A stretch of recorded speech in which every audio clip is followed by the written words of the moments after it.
Welcome to the Fearless Health Podcast with host Dr. Anne-Marie Barter. Hey, Stu, thank you so much for being here. I'm so excited to have you. Oh, thank you very much. I'm excited. Awesome. So I want to know, what is tactical fitness? It's quite a buzzword and it sounds kind of intense and intimidating, but I know it's not. So can you just dive into that a little bit? Yeah, sure. I've written a lot about it, actually written the book that's behind me on it, but I've also written a lot of articles about it and kind of explaining it a little better, because it's really not just for military law enforcement and firefighters, people that do these physically demanding jobs where their life and other people's lives are on the line. So it is, yes, that important, but it's also really about being a physical asset in your everyday life. It's kind of a new fitness genre. I've been writing about military law enforcement and firefighter fitness for almost 20 years now. Oh, just a little bit over 20 years now. And about 10 years ago, the term tactical fitness came out, and I called my publisher right then. I said, we have to write a book called Tactical Fitness, because I've been doing this for 10 years and I've been calling it military, police, and firefighter fitness. And it didn't just roll off the tongue very well, but it's really doing all the things that you have to do for your physically demanding job. Sometimes that is sitting for a long period of time and jumping up and being able to move at full speed, which requires a lot of flexibility and mobility. It's also, all the elements of fitness where we think about strength and power and speed and agility, flexibility, mobility, endurance and muscle stamina, grip, all of those elements for the tactical athlete have to be good. Now, notice I didn't say you have to be great in any of them, because these aren't world-class strength and power and endurance people. They're just good at everything. So if you were to consider an Olympic athlete an A+ in endurance, if that guy is a runner, a tactical athlete would probably need to be about a B in endurance, if that makes any sense. But we all need to be better tactical athletes. Okay. So it's more like a functional movement. It's something that you do every single day within your job, or that you need to do. Is that correct? Am I explaining that well? Oh, absolutely. And regular workouts can transfer into those job-related skills. A deadlift can, for instance, be very helpful with picking up somebody and moving them to a safe place, or getting a heavy person down a flight of stairs. All of those things are great ways to do some of the regular, very challenging elements of the job, but also easy to replicate in a regular gym, for instance. So, yeah. Yeah, that's great. And you made a really interesting point in your book, which I really liked. You said there's some people that rescue and there's some people that need rescuing. And so that's the difference to what your tactical fitness level is, or what your fitness level is, based on if you are the rescuer or the rescuee. And can you describe that or explain that a little bit? Because I thought that was a great point.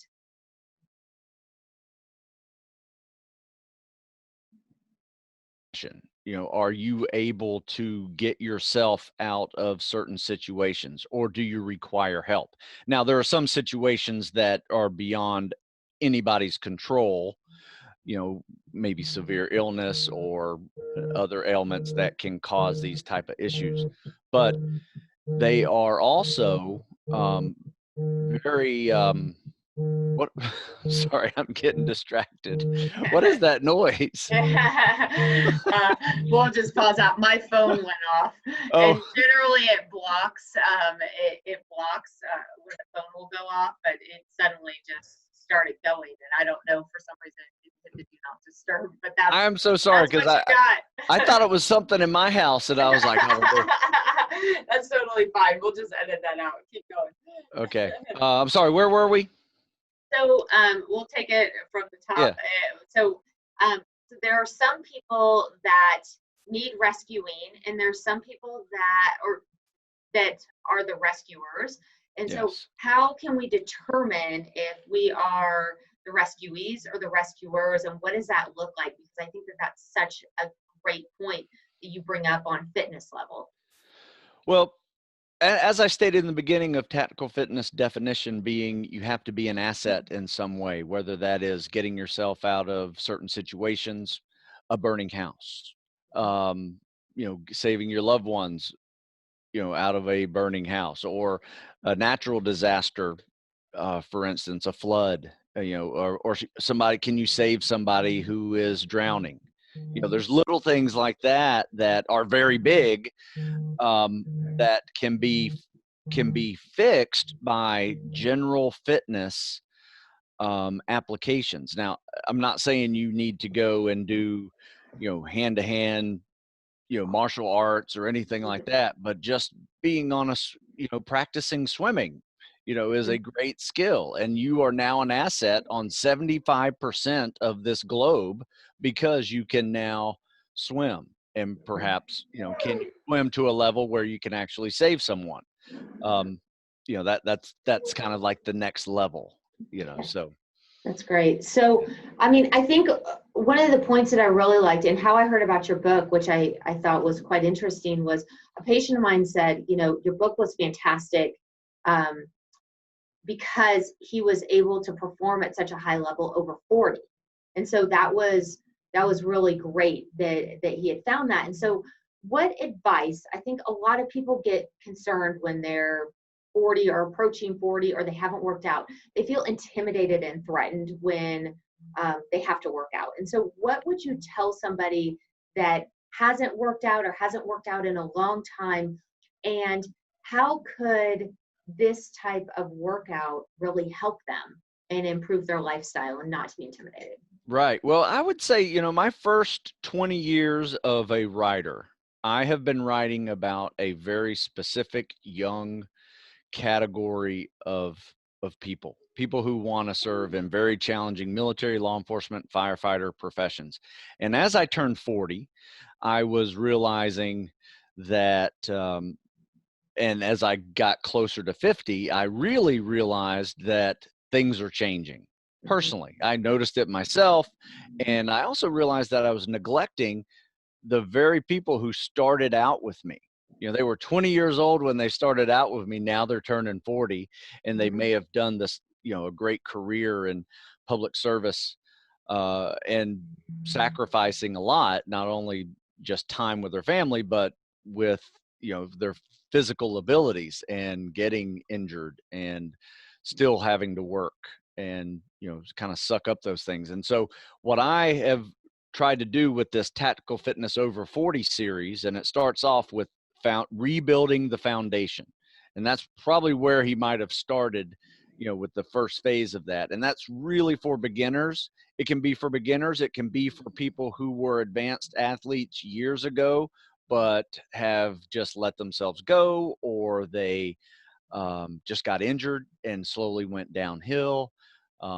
People need to lose significant amount of weight. It's for that kind of a big group, and it's very gentle. I mean, it is about as easy as a workout program that I can create. That is a generic program, not personalized for somebody, but it does it safely. And some of the new rules over 40 that I put in there are very important, because a lot of people who go from, going hard, and they're still going hard at 40, and then they're starting to break and fall apart, and they spend more time injured than they do able to train. And some of those rules are, and I'll be able to answer your question fully when, talking to the people who don't work out and are intimidated by 40, but listen to these rules, and they may make that intimidation factor a little less. My number one rule is you can no longer outwork your diet. That is a plain truth. And I've tried it for years, probably in my 20s, not a problem. I could outwork my diet pretty well. I didn't matter. I was working so hard that, I was able to work so hard I could eat whatever I wanted. And this one is very important, especially if you're used to running, and a lot of military folks are used to running. However, um, after a while, it's very challenging. And after 40, I advise people to not run every day. In fact, maybe even run every other day with non-impact activities in between. So if you're not used to running at all, that's actually a great way to start running, is to try to walk, jog, run, every other day with a non-impact activity in between. However, starting off every day with a non-impact activity is a great way to get started as well. It's a lot easier on the joints, especially if you're over 200 pounds. That seems to be the magic number for people. If you're under 200 pounds, it's a little less on your joints. If you're over 200 pounds, it's a lot harder on your joints, and probably need to do more non-impact. For my folks that like to lift, over 40, you might have been a hard gainer when you were in your teens and 20s and lift so much and eat so much and you can never get big. But now, all you have to do is look at food and look at weights and you can get bulky. That's just, I don't know why it is at 40, but that's the way it is. Our metabolisms have slowed down to a point where it's very easy to gain weight. And probably one of the things that I would say that if you get nothing else out of this conversation, I want you to add a mobility day to your training every week. And a mobility day can be in replacement of a hard workout that you're used to doing. Just take it out and replace it with a mobility day. And my mobility day looks like this. You do a bike, elliptical, row, or swim, something non-impact for 5 minutes. And then you follow it up with a foam roll, stretch, or some kind of massage tool even for 5 minutes. And you do that 5 times. And that is my mobility. It takes 50 minutes to do it. But I tell you, you really work out some of those kinks that we get, some of those aches and pains that we get, and learning how to stretch, foam roll, and use some massage tools. I actually use a car buffer, and it actually works quite well as a massage tool on my knees and shins and just anything that aches. But those are my new rules for fitness over 40. So if you're kind of new to the game, you can see I'm not really trying to push you hard at all. These are little bitty changes that if you're really active, you're pulling the reins back a little bit. But if you're not active at all, it does feel like you're kicking it up a notch, but it's not as intimidating as it probably maybe is in your head. And how many days is it? I mean, we have the mobility day. How many days do you think is important to work out kind of for everybody? Over 40, under 40, just curious what you think. I think you should do something. I think you should do something every day, some kind of physical activity every day. Now that could just mean walking your dog for half an hour. I think walking half an hour every day is a great minimum standard for anybody. No matter what level of fitness you're in, a walk for 30 minutes a day, it gets you outside or on a treadmill.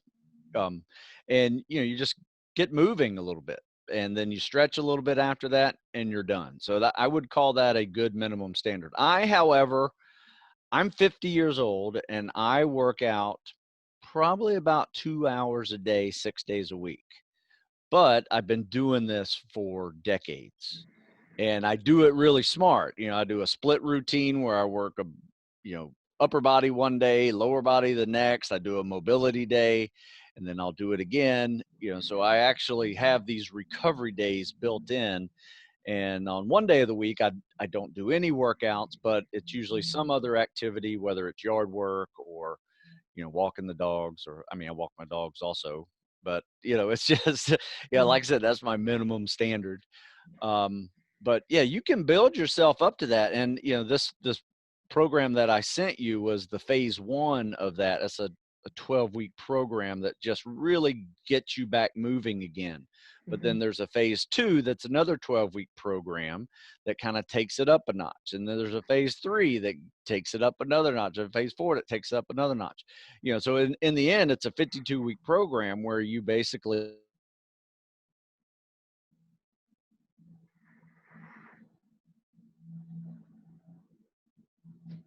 changed in 1 year. I mean, it takes time. It's hard work. I'm not trying to belittle that. Yeah, that's easier said than done. But you know, if you start exercising, you will change the way you feel in a matter of days. If you start exercising, you will change the way you look in matters of a month. And if you start exercising, you will change your life in a year. So a year from today, if you started working out today, make today day one, not one day. And I promise you, next year at this time before, the holidays, you will be a new person. And when somebody is starting out a workout program at any age, and let's say they have some sort of injury or some sort of something that they've been dealing with, and they say, well, I can't do that. This hurts, that hurts. What would you kind of say? What would you say to somebody that has that, complaint maybe? Well, it happens. Runners get injured. If you're going to run, you're probably going to have some kind of ache or pain. Might be something with your foot, might be a shin, might be a pulled muscle. All of those things occur when you do these type of activities. When you're lifting weights, it could be the same thing. You could pull a muscle and, tweak something, pull and pinch a nerve. These things happen. You just kind of have to go with them. Maybe get if it's serious, you get some treatment. I have a rule personally that if it hurts to run, stop running. If it hurts to walk, don't run. And if it hurts sitting down doing nothing, go see a doctor. That's kind of my rule on how it is. But what I would do instead of missing that day, would be go to the gym, maybe immediately after, if it's an injury, maybe do with that mobility day, see if I can work things out.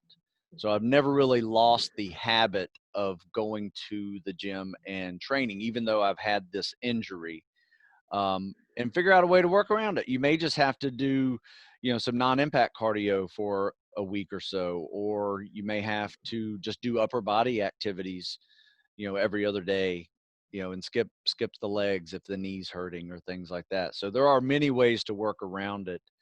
The only thing I've ever done where I couldn't do anything, and it was a rib. Yes. I hurt a rib, Those are bad. and I was, I think I was back when I was playing rugby in college, and I couldn't do anything. It hurt to walk. It hurt to breathe. If I sneezed, felt like I was going to pass out.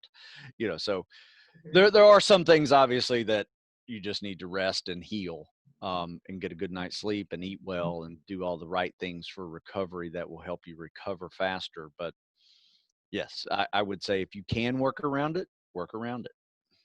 Yeah, I think that's a great point. To really, there are other things you can do. You can't use your injury as an excuse. And I think that most common excuse I hear is time. Oh, I don't have time for that.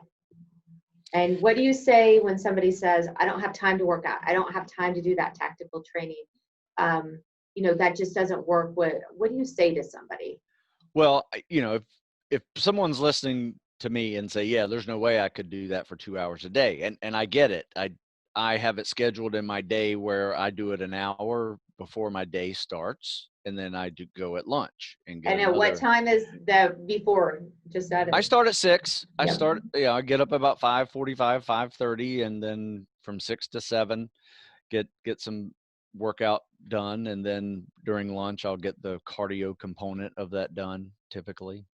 So I spread it out in 2 different workouts.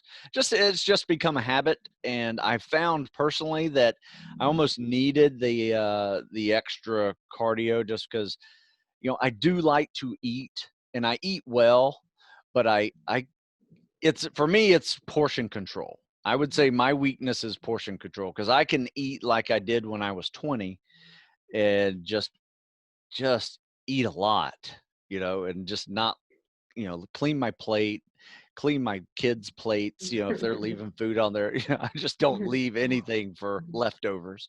And I've gotten better at that since I've turned 40, and I could notice that I was gaining weight a lot easier, even with these extra workouts. So even with these extra workouts, I have to pull back on portion control, because for me, it's really, I need to move and I need to eat less. But for most of us, we all need that. I just happen to do it on a different level of the spectrum, perhaps, than most people. But in generally speaking, we all just need to move more and eat better food, but less of it even. Yeah.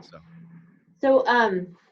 So when you're looking at somebody that is, just getting started, somebody that's a weekend warrior, someone that's an elite athlete, how are you kind of grading these fitness programs? So like the foundations, how does that look? Like, do you have an example of some exercises versus like an elite athlete, like how you would sort of train them differently? Yeah, you know what? I typically would make, like today, we had 30 people join our program today, all at once, right? And it Big was a day. lot, it's a Big lot of day. people. And I run a program where all these people are joining us that are either currently serving or they want to serve. So they're preparing for some job, military, law enforcement. We have some SWAT team guys, and, people that are in high school, as well as guys that are 40, and they're all in the same world. They want to do, these type of tactical professions. So there's a variety of different fitness levels that come in there, and experience, so half of it is experience, half of it is fitness levels. And so I usually check out with a really fun warm up. Like today was a full body day. We did everything, because this week I just happen to be doing a double mobility day week. So every other day is a mobility day this week. So it's just something I'm trying out, just testing, because I think everybody's burned out, and I think we need it, to be honest with you. But anyway, so I start off with a fun warm up where we ran across a football field, and we did 10 push-ups and 10 squats, and then we ran back, and then we did that again. And then I just watched, slowly started watching people fade. People would turn their run into a jog. They'd turn their jog into a walk. They'd turn 10 push-ups into 5 push-ups, right? And it just evolves like that. And then there's some people that are sprinting the whole thing and finishing in 5 minutes. I mean, it's ridiculous, so it's big different levels. So I noticed the folks that were starting to walk and starting to cut the reps, and I said, okay, you're just doing 5 sets, and that's good enough warm up for you. And then I said, hey, you guys that are still sprinting, do 5 more, right? So I just extended the warm up a little bit, and that's a warm up, right? And then we're going to go inside and we're going to go do something else. And so I took the beginners with me, and instead of jumping in on free weights, we did a cycle of what I call 5 minutes on, 5 minutes off. I put those guys on 5 minutes of a cardio machine where they could walk, they could jog, they could bike, they could elliptical, they could row. So they could do a non-impact or jog if they wanted to. And then I put them 5 minute little circuit on the machines. And I added a dumbbell cycle in there. So I had them doing this 5 minute on, 5 minute off cycle, where I had my more advanced guys doing a lot more higher rep calisthenics. They had some free weights out there doing bench and deadlifts and, more kettlebell stuff. So it was a variety of things. They were all doing the same movements and strength exercises to a degree, just some were doing more repetitions, more weight. And so everything's scalable. That's what I like about these workouts, is that if long as you're observant and see that somebody needs to be scaled back or pushed harder, then these workouts are very scalable for whatever level. And that's the thing, any book, and I tell people this all the time, I write articles and I put workouts in them. I write books with lots of workouts in them. And I said, look, this is not a personalized program. You need to be the one who personalizes it, whether that is turning a 2-mile run that's written on paper into a 1-mile run, or that's, doing 10 reps instead of 20 reps. Those are things that you have to understand, that if you're not used to doing a workout that has any, pull-ups in it, and you're not used to doing pull-ups, or you can't do pull-ups, well, let's come up with another exercises that, resembles that same movement, like a pull down or a bicep curl or a row, something that, replicates that pulling motion of a pull up. So that is how I kind of teach my guys how to scale back when they need to scale back. And we have a big group like that. And I try to write that in my programs and in my articles of teaching people how to, personalize something that is a generic program, basically. Yeah. There's a couple things I want to ask you. The first one is, I think one of the major concerns that I see with people is they're afraid to go lift weights. They're afraid they're going to get injured. They don't know how to lift weights. They don't know what to do. Do you feel like your books give enough of a description on, it's hard with proper form because you can get injured? Or do you feel like people need to also consult a personal trainer in combination? Or what do you think is the best solution to that problem? That's a very good question, because one thing I've tried to do in my books is, and I think I sent you the ebook version of that. So I do have clickable links for all the movements that take you directly to a YouTube channel of the video of that activity being done. So whether it's a bicep curl or overhead press, or a deadlift or a bench press, those actually have control click links to a video instead of just a picture and a before and after picture and a description. Because sometimes a moving picture is worth 10,000 words. A picture is worth 1,000 words, but a moving picture is worth 10,000. So for movements like that, for teaching swimming, for teaching running, it's really hard to do it with a static picture. I think you got to have some video.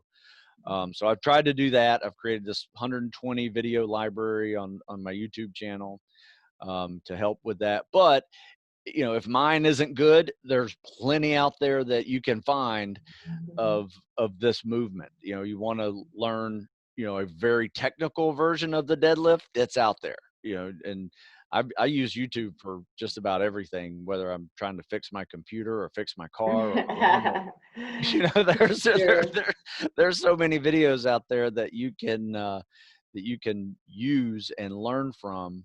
And in fact, I think my son uses it for physics class, so I mean, there's so many different things. It's amazing. He watches more YouTube than he does television. But yeah, I mean, I think, that's a great question. And I want to be honest and say, no, a picture and description is not enough for someone who's not used to training. A video is the next step, but a in-person trainer teaching the movements, demonstrating the movements, critiquing your movement of those exercises is the best way to do it. So I would recommend, if you really want to learn how to do it properly and make sure you don't hurt yourself, I would say get some in-house training. The reason I ask that question is because I'm a recruiter. And what a recruiter is I cheat every single movement with some other muscle group. And so I am most likely to do things my own way. And so unless someone's there correcting me, especially initially when I learn an exercise, I will cheat the whole movement. It's incredible. So, yeah, that's what we do. Our bodies, when we're talking about moving, when we talk about the tactical athlete, there's a lot of movement involved in the job, right? And we do a lot of recruiting from other muscle groups, other sections of the body, and next thing you know, you wonder why you hurt yourself, even though you may work out all the time. It's just a weird bend, while you were straining to pick up 200 pounds, in a weird angle, whereas you could do it maybe 300 or 400 pounds in the gym, nice static movement. But Yeah, I agree with you. It's tough. It is tough, but that's where the gym comes in handy, because every time I bend over to pick up something, I get a natural, like just in my head, it's like bend down, like I'm doing a deadlift. And it's just a natural movement for me, instead of bending over at the waist and picking it up. And, even if I know it's light or know it's heavy.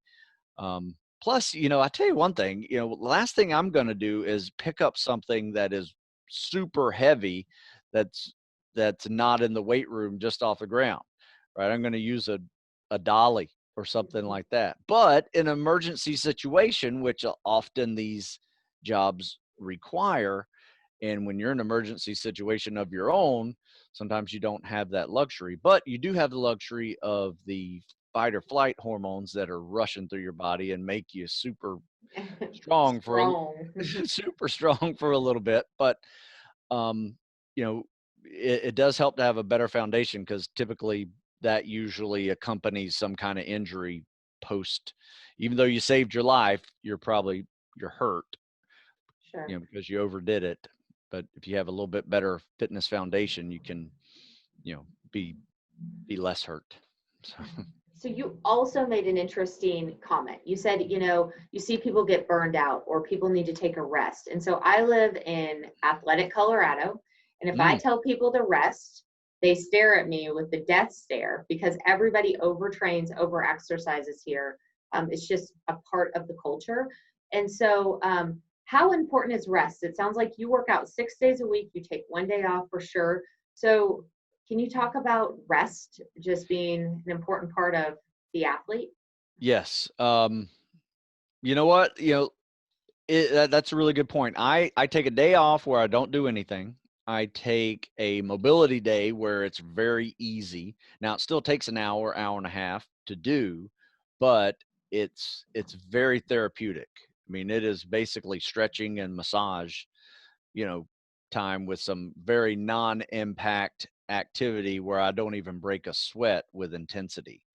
So, that basically is a day off for me, because I walk out of the gym and, one, I'm not tired, and two, nothing hurts.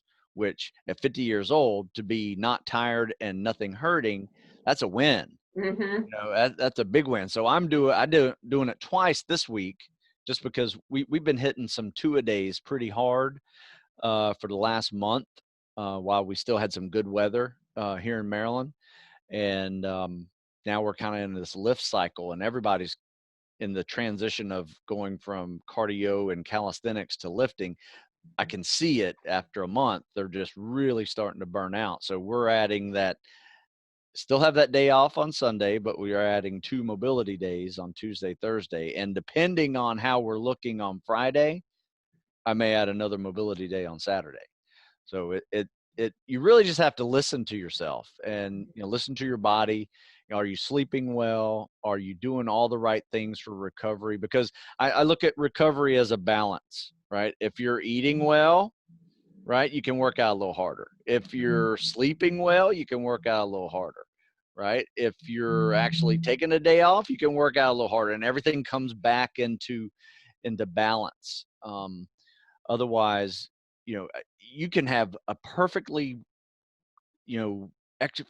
perfectly balanced exercise regimen, um, and, miss out on a night of sleep, and still exhibit all the symptoms of overtraining, and probably hormonally experience that same overtraining syndrome that can occur with all the different symptoms that you can name, just by missing out on a good night's sleep. Or maybe you've been on the road for 3 or 4 days eating food out of a grocery store and a 7-Eleven, and you wonder why you feel horrible at the end of the week, right? Just not getting enough nutrition and enough energy, when you are eating. So everything's a balance. And, if you're constantly training and not adhering to good food, good nutrition, or good sleep, um, it comes crashing down as you, and it usually hits you pretty hard in some type of illness, some type of injury. you know, you can, but I do it this way. I tell my guys this way: you can rest, take an easy day right now once a week, or take a month off after you're injured and you're completely burned out, 3 months from now. You Well said. know.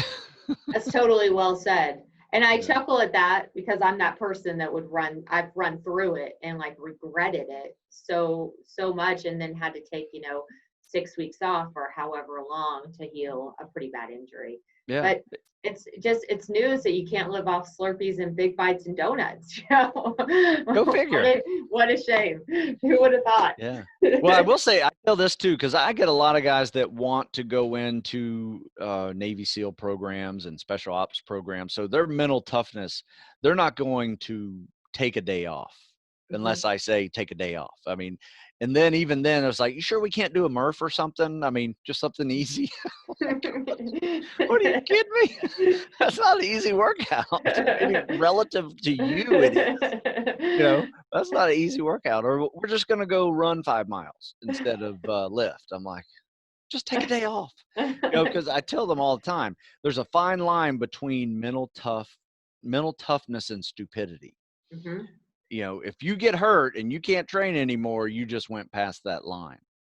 Now, in a life or death situation, that moment, there's nothing that is stupid. If you, at the end of that life or death situation, you are alive, you've done everything you can to stay alive, that's a completely different animal. When you're just have a controlled environment and you're training so hard that you're not listening to yourself say, I'm kind of sluggish today, maybe I need to pull back a little bit. But there are some really neat ways to just check to see if you're overtraining. I do a real simple one. I tell my guys in the morning, wake up before you get out of bed, before you start thinking of you got to go work out, just take your pulse and just see where your resting heart rate is. If it's elevated, you're probably on that borderline overtraining zone. Now there's some great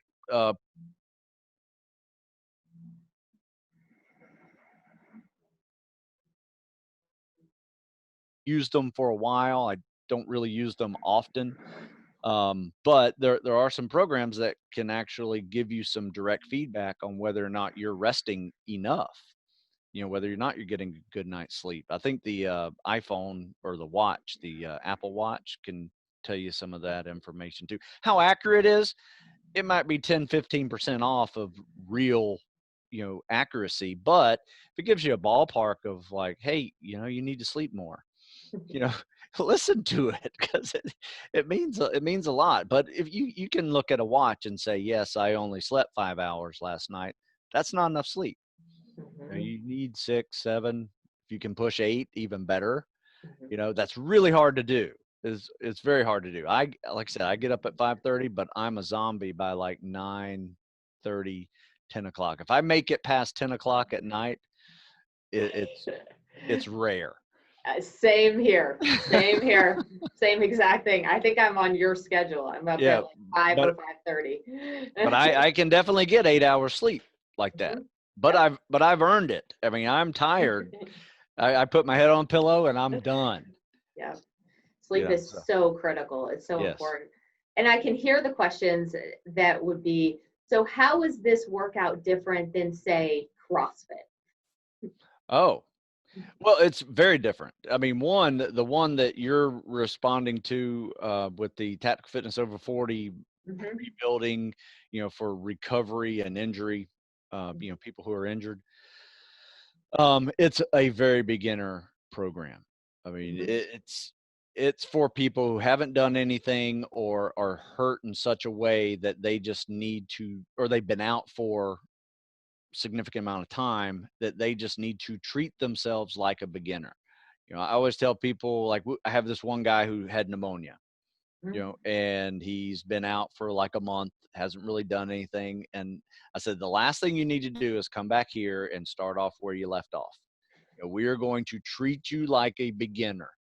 Like, I'm going to put you in this group and you're going to do beginner workouts, and it may even be a week of mobility days for your first week.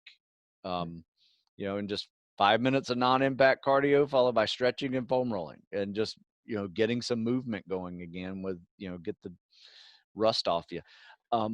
But yeah, it has more of that in it than, hey, let's go learn how to do the power clean, on day one, or do 100 pull-up workout when you can't do 10, things like that. So, I mean, CrossFit is, I think, overall has done more good than harm. I mean, it's gotten people out there. It's turned fitness into a competition, which I'm all about. If you throw a competition for push-ups, I'm in it. Or pull-ups, I love it. I don't follow a lot of CrossFit workouts, because I've been writing my own workouts for 30 years now.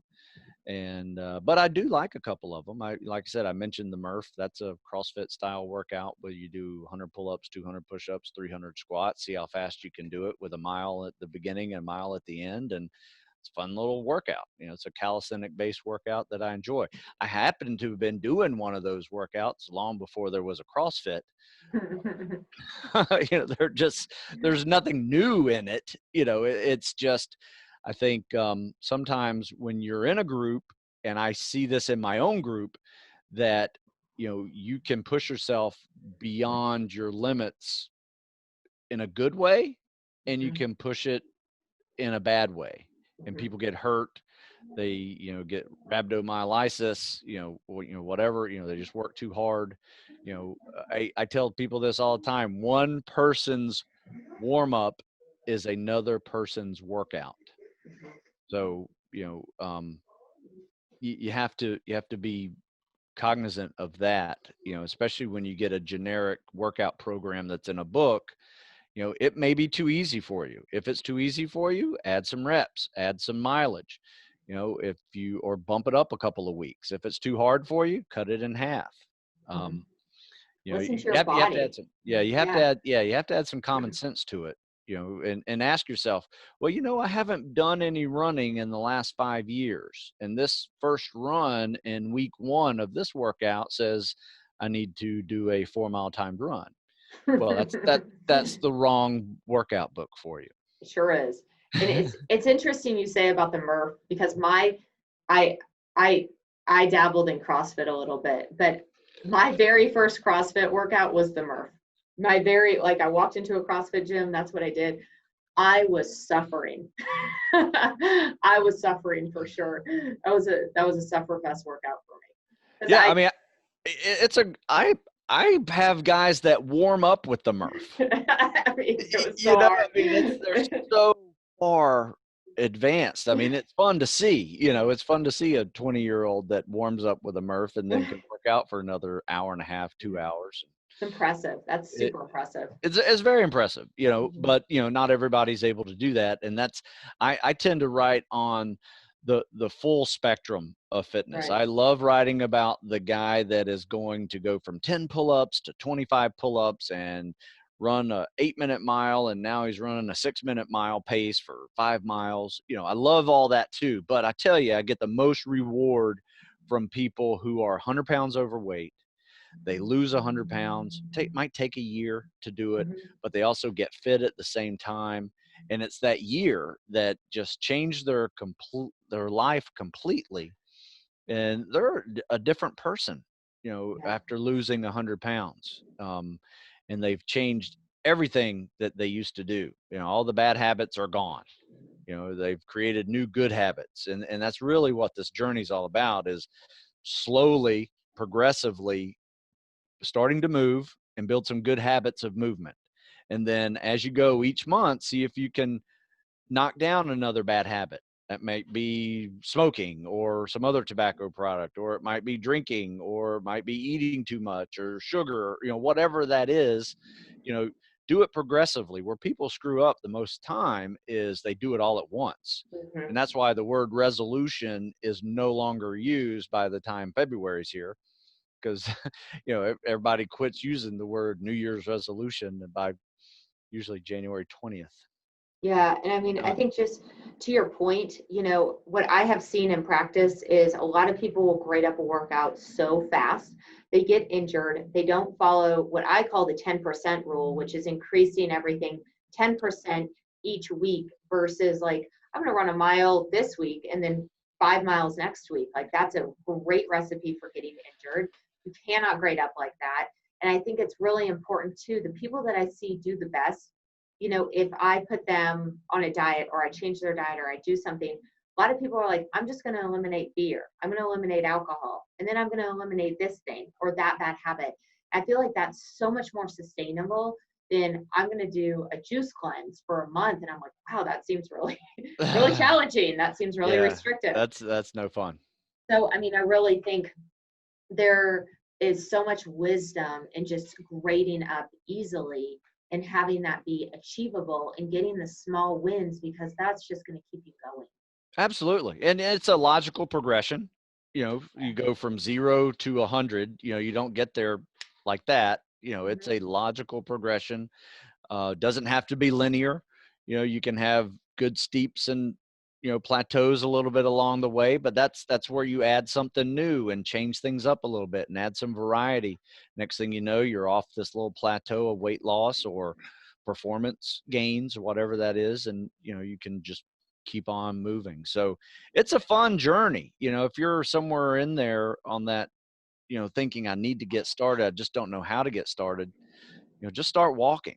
And then from there, I promise you, things will start progressing for you and you'll start adding something new. There might be a 5K in your neighborhood that you're going, you know what? I think I can do a 5K now, and then it just goes to the next level. It's a journey. And I tell people all the time, fitness is a journey. It's not a destination. And I have been living proof of that. And I've bounced around from all types of goals and all types of challenges, and it's been fun. And I still do it. And I try to beat 20-year-olds in swimming, and I try to see who has the most pull-ups in a day, whatever. But it's fun. That's awesome. Anything that I didn't ask that's important? I guess my big thing is, when you asked me about this, tactical fitness over 40 program, I guess a better definition for me, when I think about, tactical fitness, yes, it is primarily, the fitness required to get into and remain in the military, law enforcement, firefighter, EMT services. But however, the goal of tactical fitness is to create a strong and capable body so you can save yourself or others in any type of situation. And like I said, just be an asset in those type of situations. So Awesome. that's the big thing, I think, for, tactical fitness is, and it's not really that much different than any other level of fitness, because people who run and swim, if they needed to, they can run and swim in an emergency situation and be helpful. So it's just thinking a little bit. I'm trying to motivate people, especially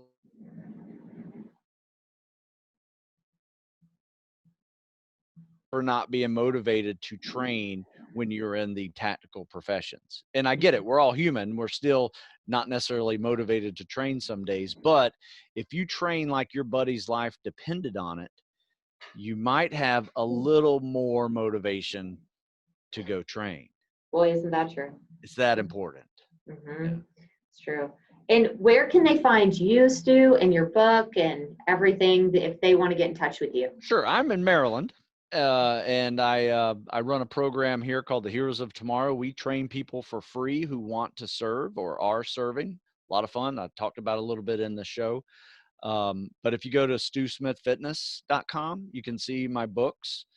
And in the article section, it talks a lot about the workout program. You can find me on Instagram, Facebook, Twitter, try to do the social media thing as well. But YouTube, I have a lot of videos on YouTube. I actually have my own podcast. I call it the Tactical Fitness Report. And I've done 150 podcasts already. And we talk about a variety of things from, training for Rangers and SEALs and, firefighters and smoke jumpers, which was really cool.